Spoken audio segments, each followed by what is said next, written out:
Tenta acompanhar aqui rapidinho. Em Deuteronômio, capítulo 32. Deuteronômio, capítulo 32, a partir do verso 48, que diz assim: Depois falou o Senhor a Moisés, naquele mesmo dia, dizendo: Sobe ao monte Abarim, ao monte Nebo, que está na terra de Moabe, de fronte de Jericó, e vê a terra de Canaã, que darei aos filhos de Israel por possessão, por herança, e morre no monte ao qual subirás, e recolhe-te ao teu povo, como Arão teu irmão morreu no monte Hor, e se recolheu ao seu povo. Verso 51, por quê? Porquanto transgredistes contra mim no meio dos filhos de Israel as águas de Meribá, de Cádiz, no deserto de Zim, pois não me santificastes no meio dos filhos de Israel. Eu queria ler de novo o verso 51. Porquanto transgredistes contra mim, pecastes contra mim, no meio dos filhos de Israel, as águas de Meribá de Cádiz, ou seja, quando estava de frente às águas de Meribá, no deserto de Zim, pois não me santificaste no meio dos filhos de Israel, não me santificastes no meio dos filhos de Israel, pelo que verás a terra diante de ti, porém não entrarás nela, na terra que darei aos filhos de Israel. Então foi uma sentença para Moisés. Deus disse para ele: olha, você vai subir.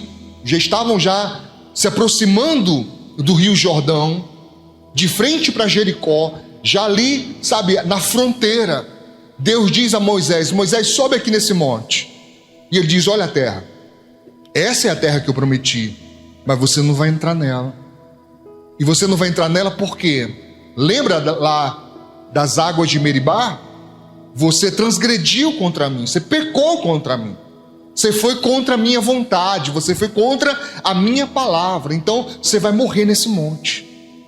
É uma sentença pesada, irmãos, para alguém que já tinha em média 120 anos, que por 40 anos estava caminhando no deserto com o povo de Israel, na esperança e na expectativa de fazer o povo herdar a promessa que há mais de 400 anos havia sido feita aos patriarcas.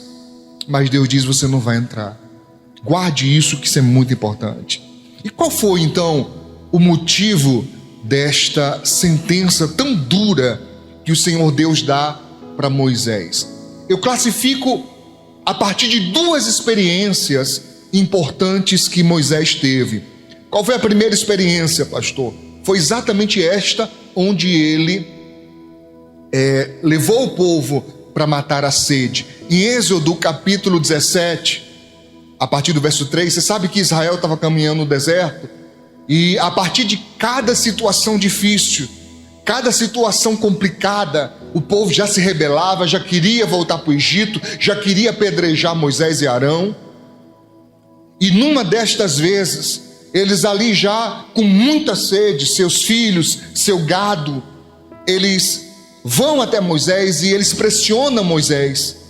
Diz assim, a partir do verso 3, Êxodo 17, 3: E tendo, pois, ali o povo sede de água, o povo murmurou contra Moisés e disse: Por que nos fizeste subir do Egito para nos matares de sede a nós, a nossos filhos e ao nosso gado?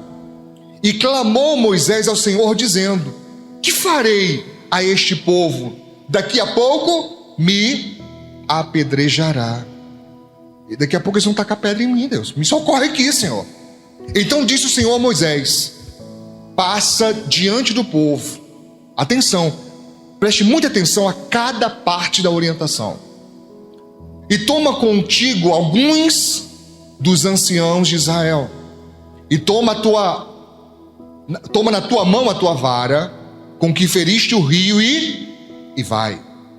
Diz mais: e eis que eu estarei ali diante de ti sobre a rocha em Horebe, e tu ferirás a rocha, e dela sairão águas, e o povo beberá.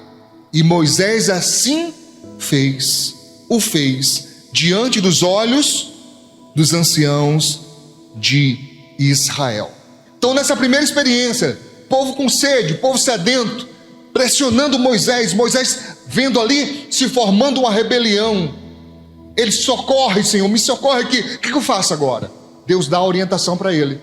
Pega os anciãos, que seriam testemunhas, leva o povo, eu vou estar lá com você, de frente da rocha, em cima da rocha, eu vou estar com você, e eu quero que você use aí a tua vara, teu cajado, bate na rocha lá e vai sair água. Moisés obedeceu e o milagre aconteceu. Essa foi a primeira experiência. Vamos à segunda experiência.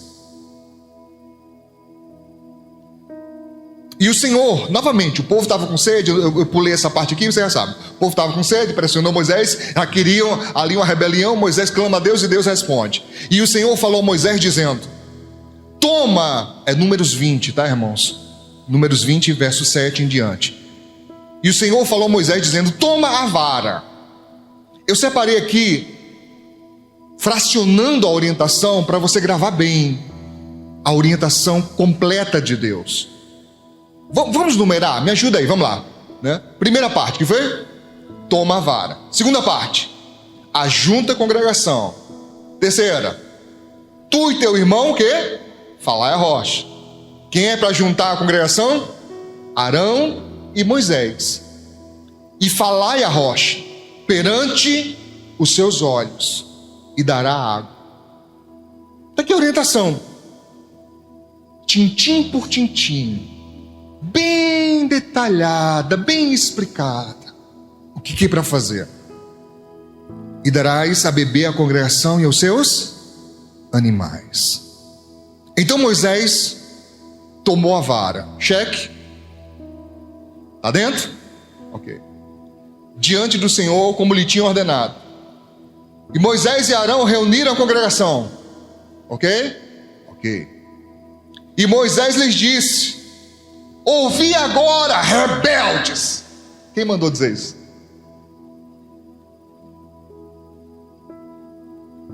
Está fora. Quem está falando agora? Sim. Mas eu diria mais, Nivaldo: as emoções, a raiva, a indignação, a frustração, sentimentos. Moisés sai fora da orientação, porque ele já não estava mais aguentando tanta teimosia daquele povo. É muito lindo quando a Bíblia Sagrada descreve Moisés como o homem mais manso da terra. O povo conseguiu tirar a paciência do homem mais manso da terra. Entende? Ele não chama mais nem povo, ele não chama mais nem meus irmãos, congregação, filhos de Israel, ele chama logo rebeldes. Eu lembrei agora do The Chosen. Corre lá, o que foi? Ele ficou doido. Tá dando pé no povo lá com chicote. Não é? Revoltado. Aqui ele é revoltado. Aí ele diz assim: olha, porventura tiraremos. Olha a conjugação. Ele não disse Deus dará, ele diz tiraremos, Arão e eu, água desta rocha para vós. Olha o verso 11. Então Moisés levantou a sua mão e o que? E feriu a rocha 2 vezes com a sua vara. Isso está dentro da orientação? Em que ele está se baseando? Na experiência passada. Ah, mas da outra vez Deus mandou bater na rocha. Mas foi da outra vez. E isso aqui é um alerta importante para nós, irmãos. Nem sempre a estratégia usada no passado vai ser a mesma de hoje. Nem sempre a sua experiência será suficiente para você compreender e seguir e cumprir o desígnio de Deus. É preciso que você e eu estejamos atentos à orientação ipsiliteris, literalmente, porque a mudança da palavra é mudança de ordem, e às vezes uma coisa fora muda muita coisa. Ficou redundante, eu sei, mas quando nós não obedecemos em algo que talvez até pareça tão simples, tão pequeno, simplório, pastor, isso é besteira, isso não vai mudar muita coisa. Bom, eu não sou experiente em construção civil, mais próximo que eu chego disso é pintar a parede, mas eu sei que se eu não acertar o nível aqui com o final, mas a diferença aqui foi 1 centímetro, vai aumentando 1 centímetro em cada metro para tu ver onde é que vai dar lá no final. Você está me entendendo? É pequenininho, pastor, foi só 1 centímetro, mas vai ficar diferente. E quanto mais longa for a obra, mais visível será o erro, talvez até perigoso.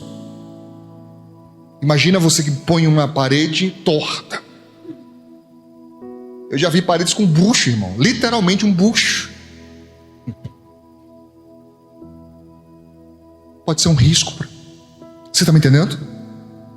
E saiu muita água e bebeu a congregação e os seus animais. Aqui está um segredo importantíssimo da fé.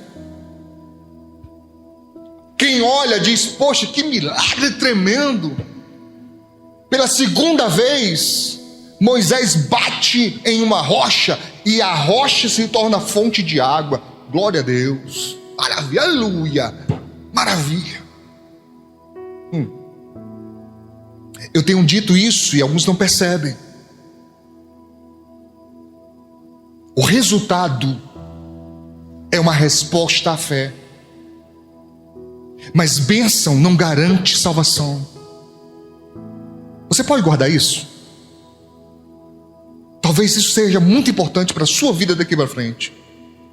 O resultado, o milagre, é uma resposta à fé, mas a bênção não garante salvação. Você pode ser uma pessoa muito abençoada e no final de tudo se perder, se não houver firmeza na rocha. Está me entendendo, sim ou não? Então eu comecei mostrando a sentença. Deus dizendo para Moisés: Moisés, sobe aqui, olha a terra, observa, está aí. Irmãos, eu imagino que isso deve ter sido terrivelmente pesado para Moisés. Poxa, eu esperei 40 anos por essa bênção, e na hora que tu está tão pertinho, falta um tantinho só, Deus diz: você só pode ver, você não vai poder entrar, porque lá nas águas de Meribá você me desonrou, você não me obedeceu, você não me santificou, você transgrediu, Moisés, quebrou a lei, quebrou minha ordem, você fez outra coisa. Mas o milagre aconteceu, mas o povo foi... Irmãos, tem gente que não entende isso. Jesus certa vez ele disse para uma multidão: vocês estão me seguindo?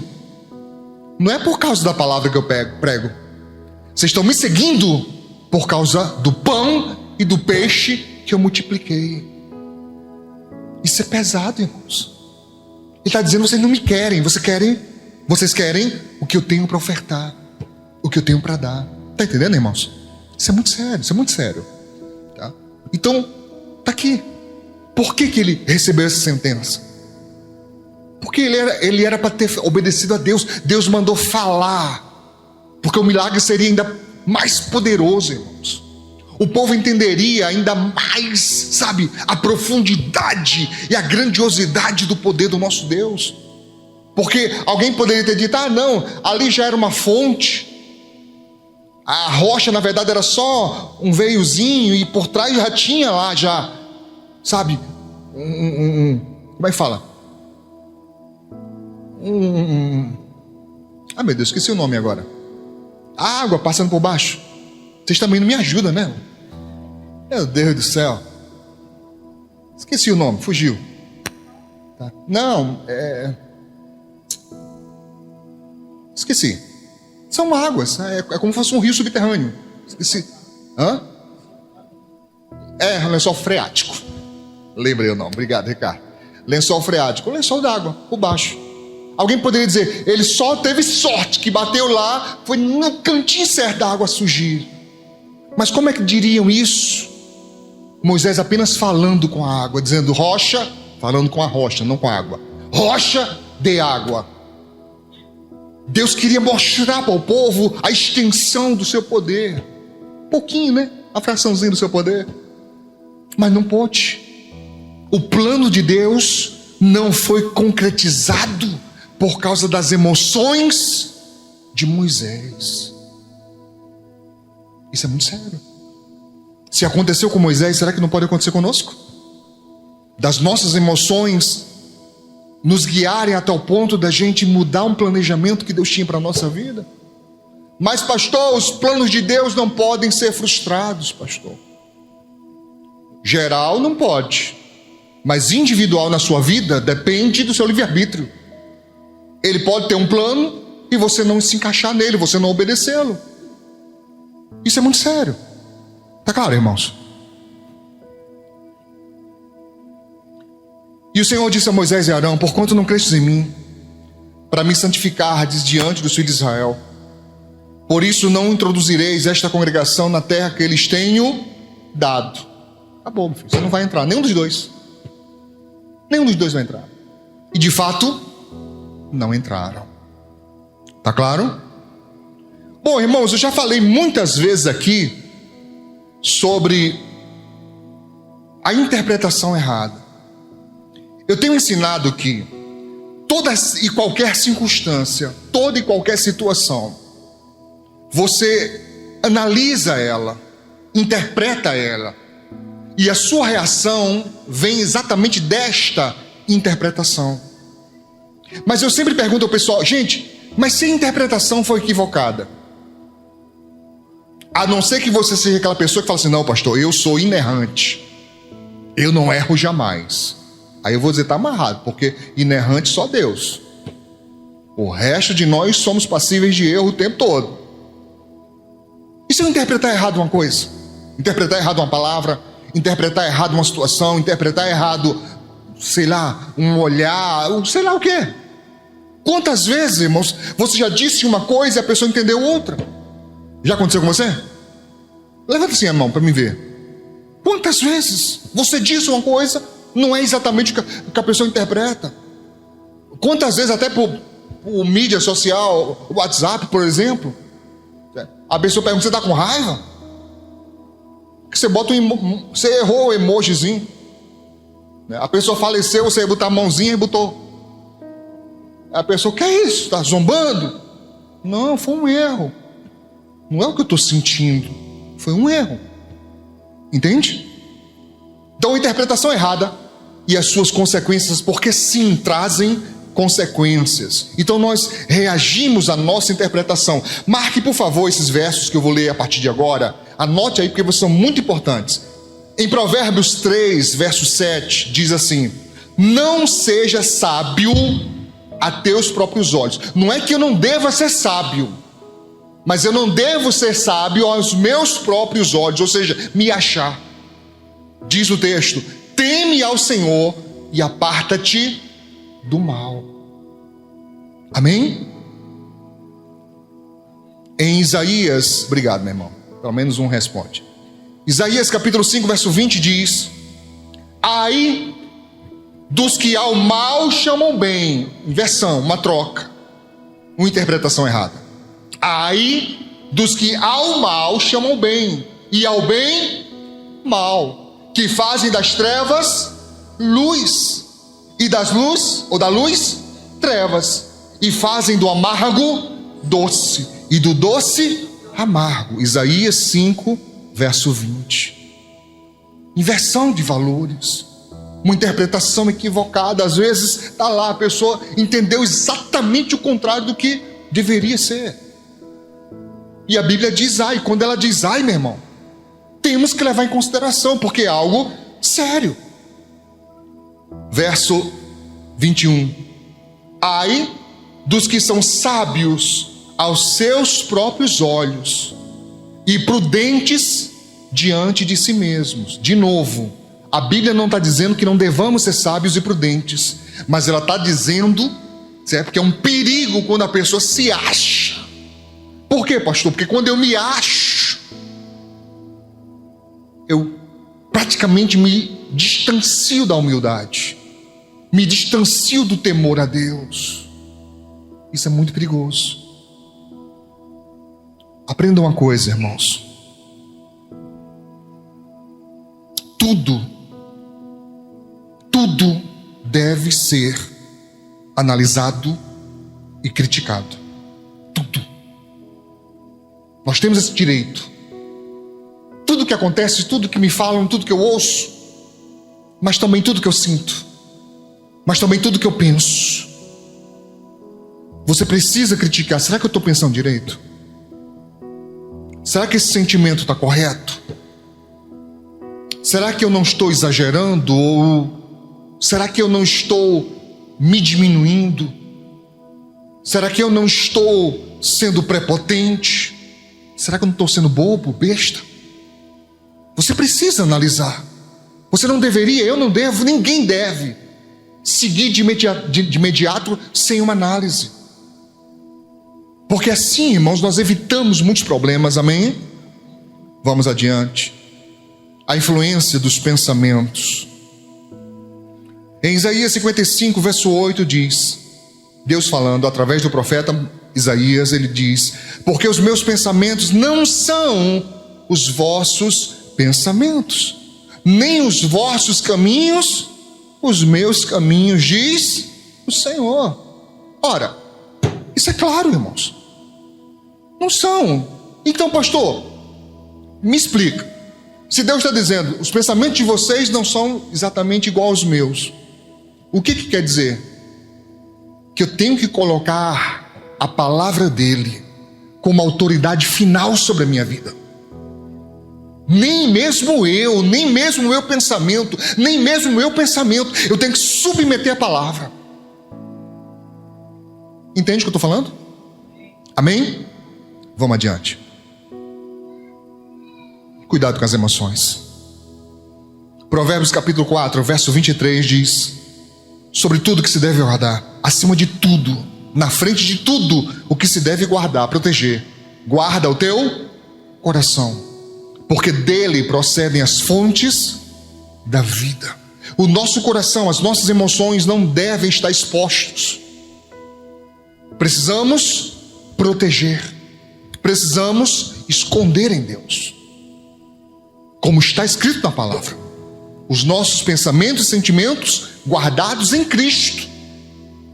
Isso é uma necessidade que nós temos, em nome de Jesus. Em Jeremias 17:9 diz: enganoso é o coração, mais do que todas as coisas, e perverso, quem o conhecerá?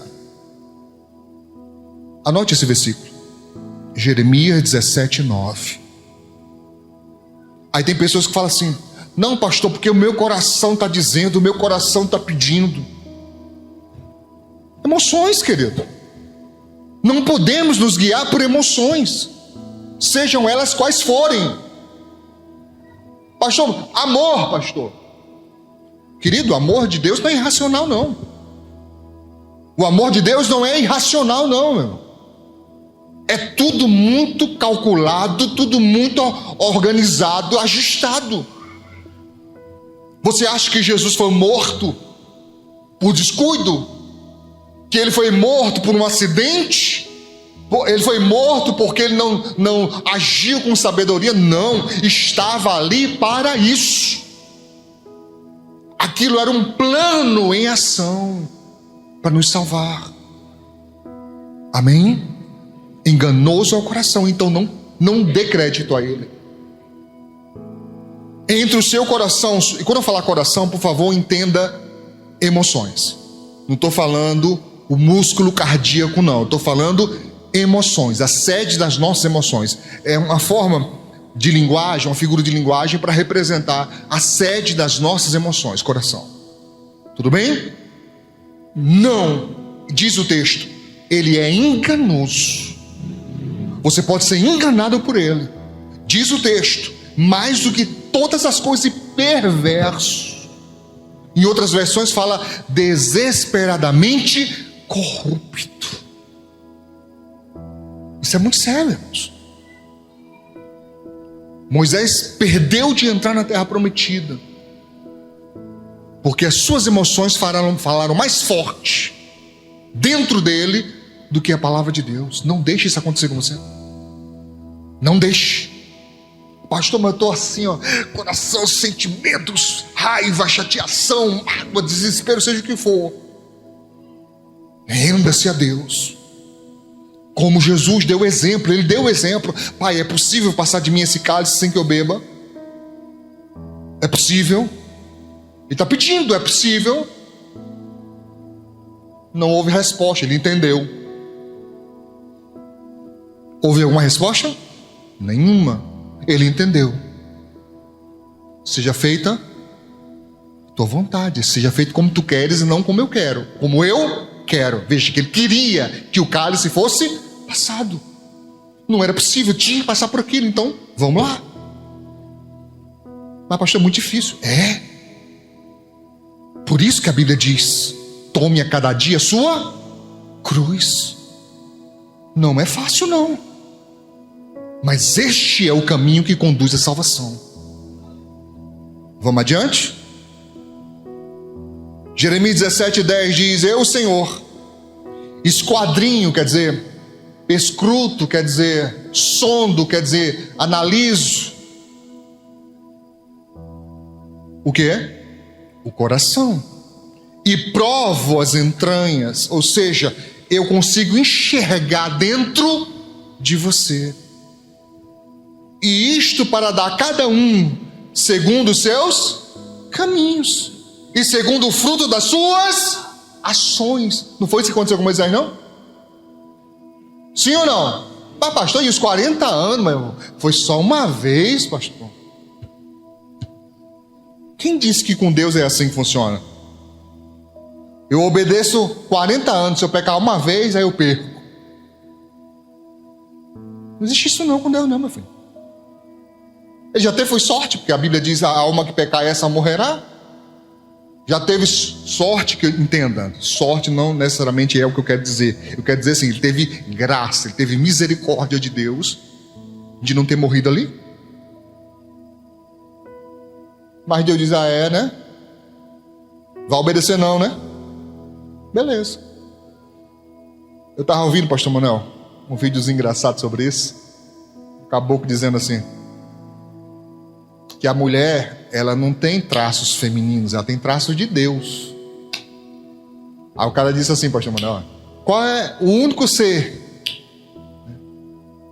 que você erra, aí ele deixa passar, aí você vai vivendo, aí lá na frente, quando você dá bobeira, aí ó, chega matando e fala assim: lembra das águas de Meribá? Lembra? Ela não esquece não. É engraçado isso entre casal, porque nós homens realmente temos a facilidade de esquecer. A gente é grosseiro, a gente é estúpido de dia, aí de noite quer namorar. Aí ela olha para ele assim: lembra de Meribá? Lembra? Foi de manhã, Meribá. Moisés pagou o preço, irmão. Se Deus não poupou Moisés de pagar o preço, você acha que ele iria poupar nós? Na história de Israel, Moisés disse: um dia se levantará outro profeta como eu, e vocês vão ouvi-lo, falando de Jesus. Então, historicamente, 2 profetas, legisladores. Não conta Elias, que foi um grande profeta, mas era um profeta de ação, era um profeta de milagre. Teve milagre com Moisés também, mas era mais de ensino, de ensinar o caminho santo. Amém? Homem muito importante diante de Deus. Deus conhece o nosso coração, Deus conhece a gente por dentro, irmãos. Então não luta contra ele não, irmão. Não fica tentando convencer ele de que com você tem que ser diferente. Não, é igual para todos nós. É a mesma lei. Amém? Agir pelo coração e não pela palavra. Que consequência traz isso? De agir pelas emoções e não pela palavra. Vamos ver aqui algumas só rapidinho. Primeiro, agir como juiz, tá? Olha o que a Bíblia diz em Romanos 14, verso 4.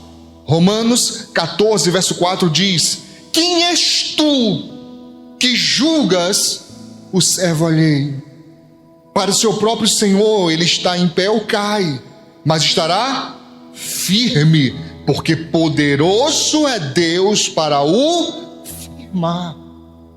Isso aqui a gente deveria levar a sério, irmãos. Deveria levar a sério. Esses dias alguém bem querido para mim perguntou assim: pastor, e esse negócio desse pregador mirim aí, profeta mirim, o que é que você diz? Eu disse: olha, na minha visão, altar não é lugar de menino. E eu não digo isso porque eu penso assim, é porque a Bíblia diz assim: pastor não pode ser neófito, novo na fé. Primeiro tinha que ser trabalhado, ensinado, o seu talento ali lapidado. E quando chegasse numa certa maturidade, aí envia, meu irmão, para ser bênção. Eu não sou contra pastores novos, eu fui muito novo.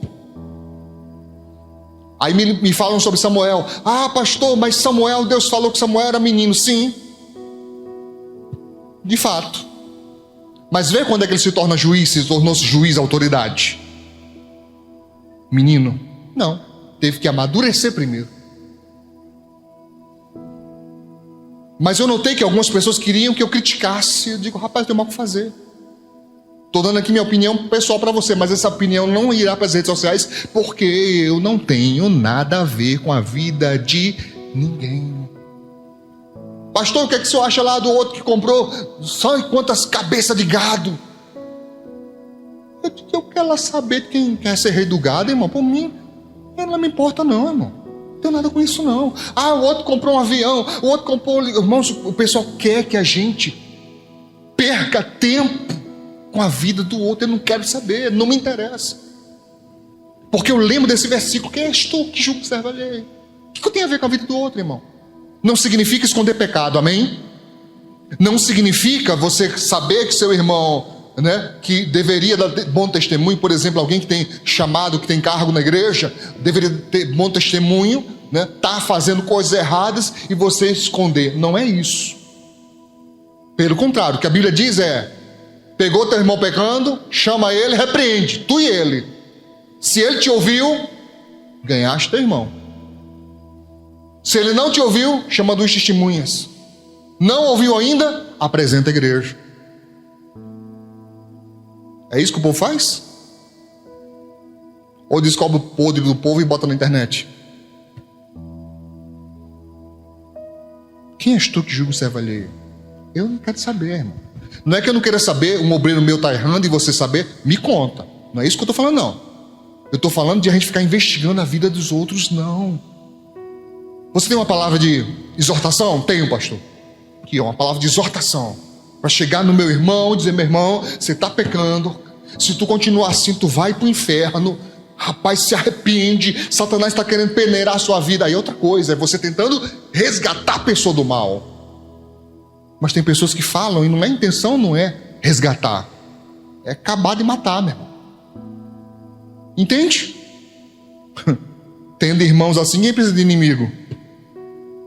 Nem precisa de diabo não, irmão.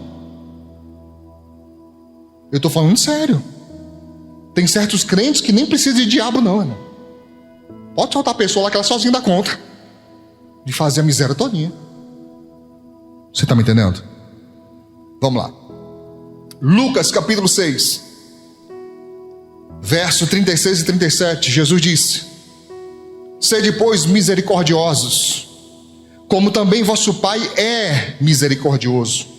Não julgueis, e não sereis julgados. Não condeneis, e não sereis condenados. Soltai, e soltar-vos-ão. Jesus disse isso. Qual é a misericórdia que nós apresentamos quando alguém erra conosco? Qual é a compaixão que nós temos de Deus, irmãos? Vamos avante? Se alegrar com a desgraça. Provérbios 24, 17 e 18. Diz o texto: quando cair o teu inimigo, quando o teu inimigo cair, não te alegres. Provérbios 24, versos 17 e 18. Não te alegres, nem regozije o teu coração quando ele tropeçar, para que, vendo-o o Senhor, seja isso mal aos seus olhos e desvie dele a sua ira. O texto não diz, mas eu te pergunto: se Deus desviar dele a ira vai para onde? O que você acha?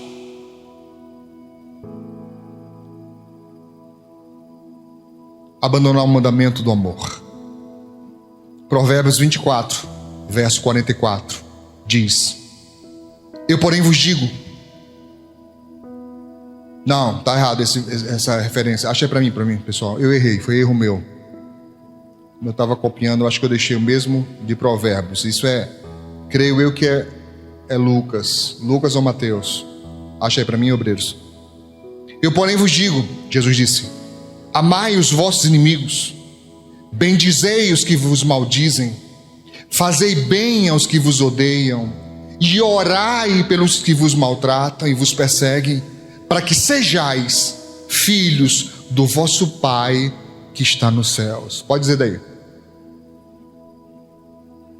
Mateus capítulo 5, verso 38 ao 47. Até o 47?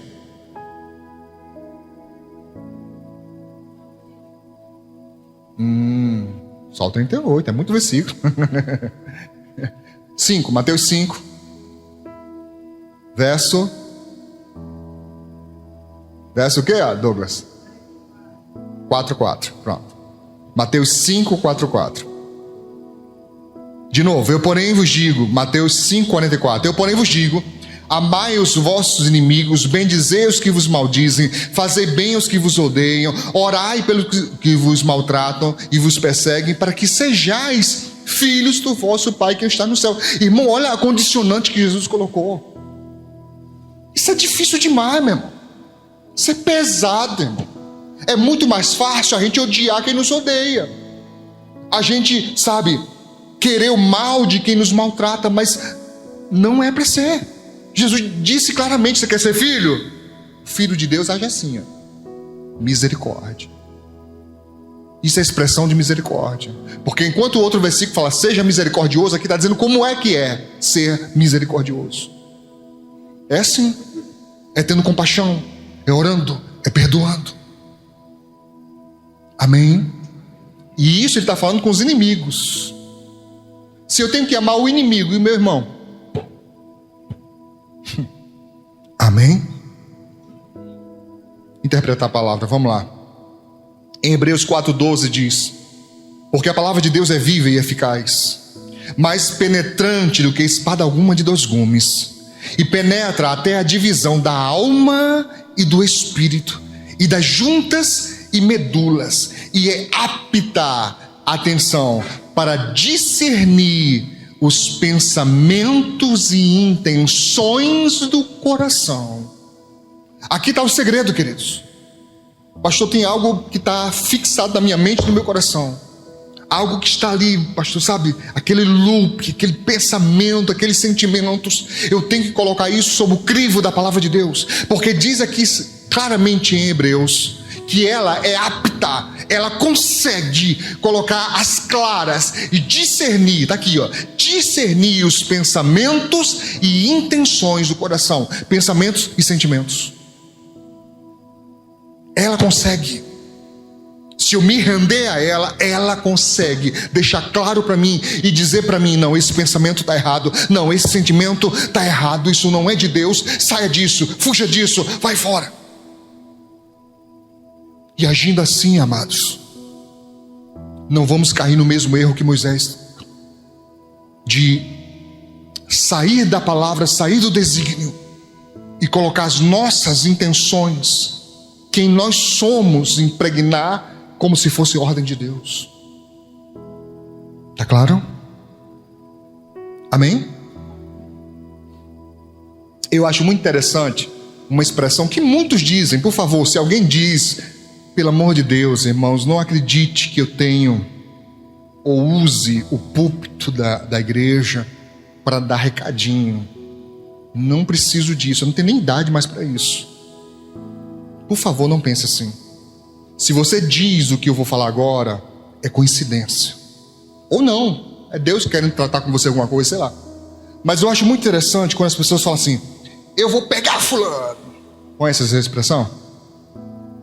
Às vezes quer dizer, eu vou chacoalhar, eu vou resgatar, eu vou reclamar, eu vou brigar, eu vou dar um sacode, vou pegar pesado.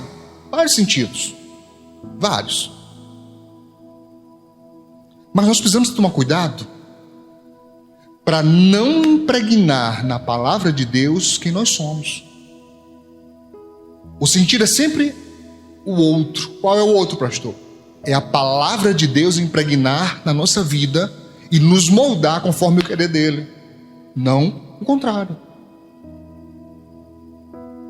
Se você diz: eu vou pegar fulano, fulano errou, vou pegar fulano, você suporta se Deus te pegar?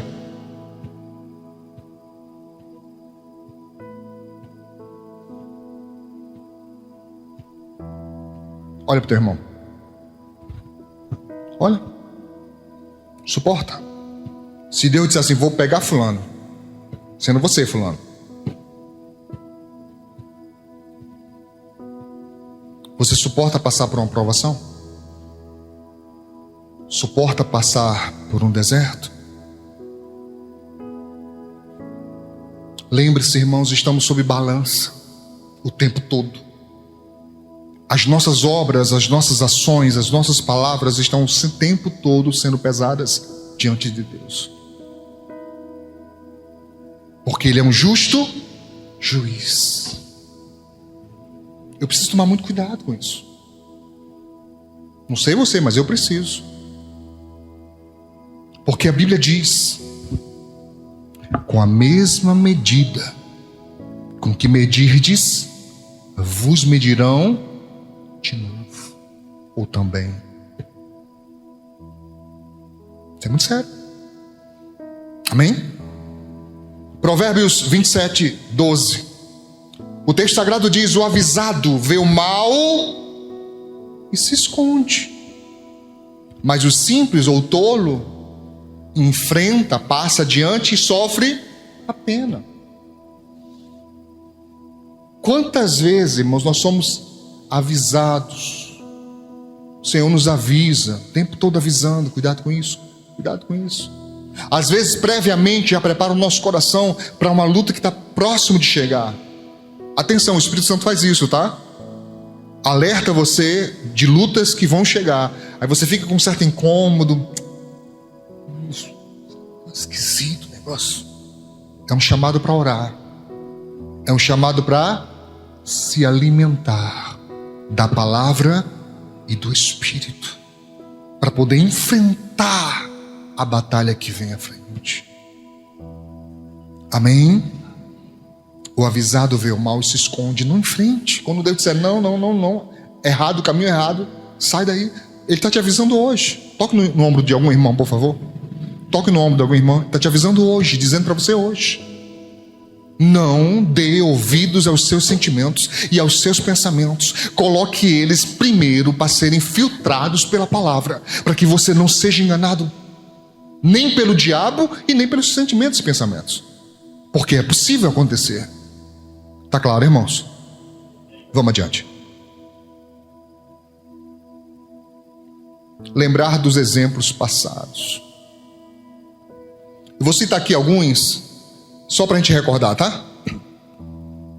A Bíblia diz que Abraão, por ter desobedecido a Deus e se antecipado tendo um filho com uma serva de Sara, Agar, teve um filho chamado Ismael. Um dia estava tendo um banquete, uma festa. Sara olhou para Ismael e Ismael estava zombando do menino recém-nascido Isaque. E ela chegou para Abraão e falou assim: esse rapaz não vai herdar junto com meu filho, manda embora. Imagina um pai ouvindo isso. Tem que mandar esse menino embora, ele e a mãe. Aquilo pareceu mal, ele ficou com raiva daquilo. Deus falou para ele: fique com raiva não, amigo. Escute tua esposa. Escute tua esposa, ao meu ver. Isso é uma impressão minha.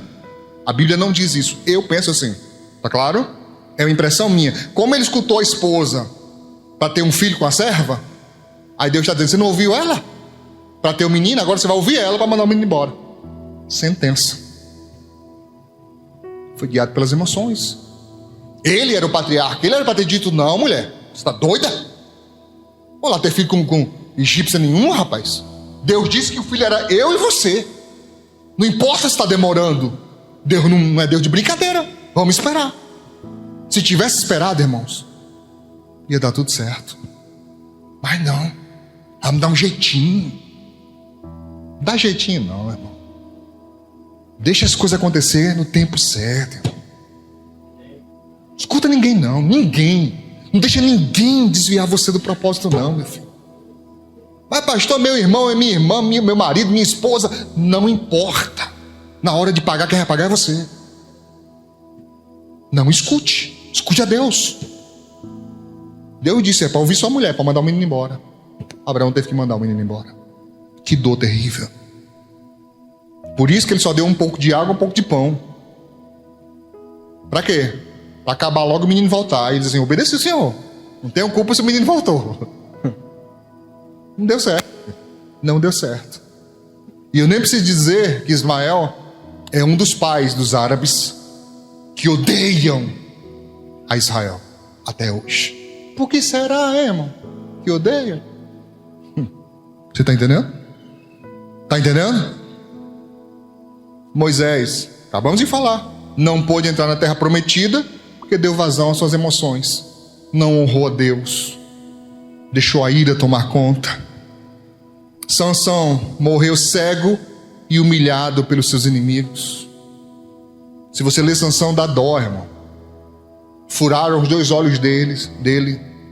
Um pouco antes de morrer, fizeram ele de palhaço. Pode ler na sua Bíblia. Fazia brincadeiras. Palhaço. Serviu de palhaço para os inimigos. Morreu. Matou um monte de inimigo. Mas não era assim para terminar a história dele.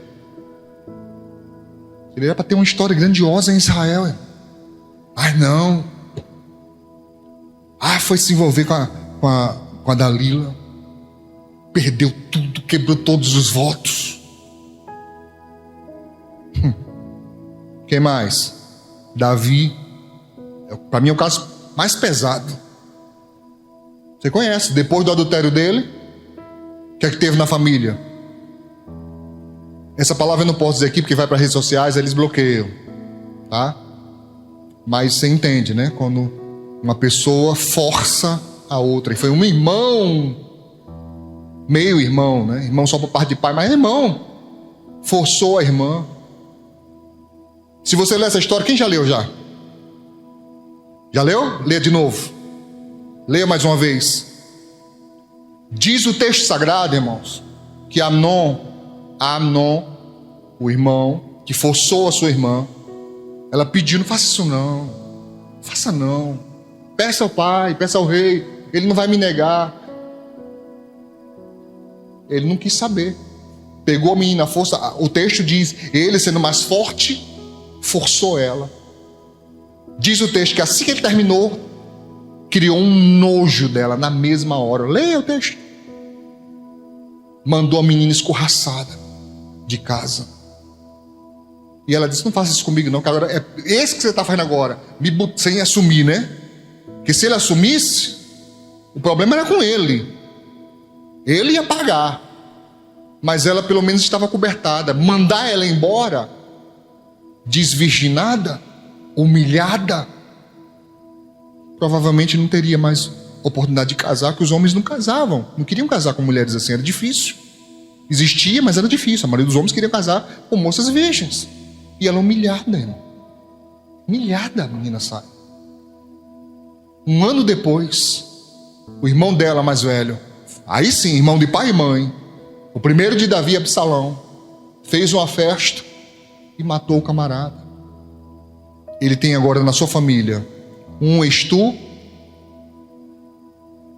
e um homicida. Davi manda o rapaz ficar longe. Cada ano longe que Absalão ficou, ele nutriu ódio contra o seu pai. E voltou determinado: vou acabar com ele. Vou tomar o reino. Diz o texto sagrado que Absalão botou tenda na praça, irmãos, e se deitava com as mulheres de Davi. Incesto. Era da mesma família. Está entendendo? Isso para humilhar Davi. E conseguiu arrebanhar muita gente com ele, porque ele ficava na porta, dizia: qual é o teu caso? Você falar com o rei? Ô, rapaz, se eu fosse o rei, rapaz, eu não posso fazer nada porque eu não sou o rei, mas se eu fosse o rei, aí ia ganhando as pessoas, ganhando as pessoas. Terminou morto entre o céu e a terra. É uma brincadeira minha, porque eu gosto de usar isso na gincana. Quem foi o homem que morreu entre o céu e a terra? Porque ele passou por baixo, fugindo dos soldados de Davi, passou por baixo de uma árvore, e os galhos entraram na cabeça dele e ele ficou pendurado. E os soldados vieram e furaram ele. Morreu. E Deus disse: Davi, nunca mais a espada vai se apartar da tua casa. E assim foi, irmão. Leia a história do rei Israel, você vai ver. É desgraça por cima de desgraça, por cima de desgraça. Um ou outro ali era bonzinho, se salvava, e voltava a desgraça de novo. Por causa de um dia que errou. Não vale a pena, irmão. Não vale. Amém? Geazi foi amaldiçoado e ficou leproso. O cara estava sendo preparado para ser o próximo profeta. Estava indo bem, vendo o milagre acontecer, sendo conduzido à presença de reis, sendo reconhecido como o moço do profeta Eliseu, o próximo profeta. Estava bem encaminhado. Mas não, um dia ele disse: a gente vive nesse aperreio, nessa miséria, eu vou pegar alguma coisa desse cara aí, Naamã. E foi, mentiu para conseguir recurso de Naamã.